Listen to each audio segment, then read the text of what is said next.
Hi all, welcome to my channel. இன்றைக்கி நாம் ரொம்ப டேஸ்டியான சிம்பிளாக செஞ்சு முடிக்கக்கூடிய பாசிப்பயிறு குழம்பு எப்படி செய்யலான்னு பார்க்கலாம் வாங்க. தேவையான அளவு பாசிப்பயிறு எடுத்து இந்த மாதிரி பச்சை வாசனை போகிற அளவுக்கு வறுத்தி எடுத்துக்கோங்க. ரொம்ப செவக்க வறுக்க வேணாம், இந்த மாதிரி லைட்டாக கலர் மாறினா போதும். இதை நாம் ஒரு குக்கருக்கு மாற்றி வேக வச்சு எடுத்துக்கலாம். இப்போ ஒரு பாத்திரத்தில் 3 டேபிள் ஸ்பூன் அளவுக்கு எண்ணெய் விட்டு கடுகு பொரிய விடுங்க. கடுகு நல்லா பொரிஞ்சதுக்கப்புறம் ஒரு பெரிய வெங்காயத்தை கட் பண்ணி ஆட் பண்ணிக்கிறேன்.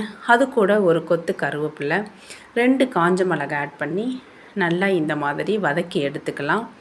இது கூட ஒரு 2 தக்காளி அதையும் ஆட் பண்ணி கொஞ்சமாக உப்பு சேர்த்து நல்லா வதக்கி எடுத்துக்கிறேன். இப்போ இந்த ஸ்டேஜில் 1/4 ஸ்பூன் மஞ்சள்தூள் ஆட் பண்ணி நல்லா மிக்ஸ் பண்ணி விட்டுருங்க.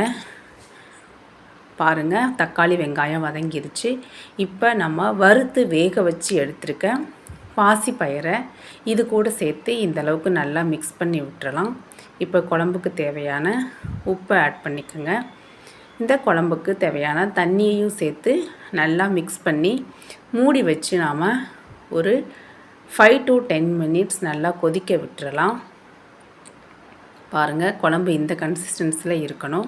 குழம்பு இப்போ கொதிக்க ஆரம்பிச்சிருக்கு. இப்போ இது கூட ஒரு 4 பல்லு பூண்டு, 1/2 ஸ்பூன் ஜீரகத்தை நல்லா நச்சு அதில் கூட சேர்த்து அதையும் நல்லா மிக்ஸ் பண்ணி விட்டுறேன். இப்போ குழம்ப மீடியம் ஃப்ளேமில் வச்சு நல்லா ஒரு 10 நிமிஷத்துக்கு கொதிக்க விடுங்க.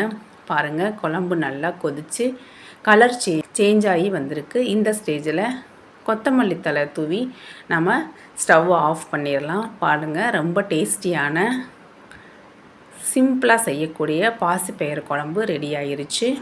சூடான சாதக்கூட நெய்யை சேர்த்து சாப்பிடும்போது டேஸ்ட்டு வேறு லெவலில் இருக்கும். இது கூட அப்பளம் சேர்த்து ட்ரை பண்ணி பாருங்கள். இந்த மாதிரி மோர் ரெசிபீஸுக்கு நம்ம சேனலை மறக்காமல் சப்ஸ்கிரைப் பண்ணுங்கள், கமெண்ட் பண்ணுங்கள். தேங்க்ஸ் ஃபார் வாட்சிங்.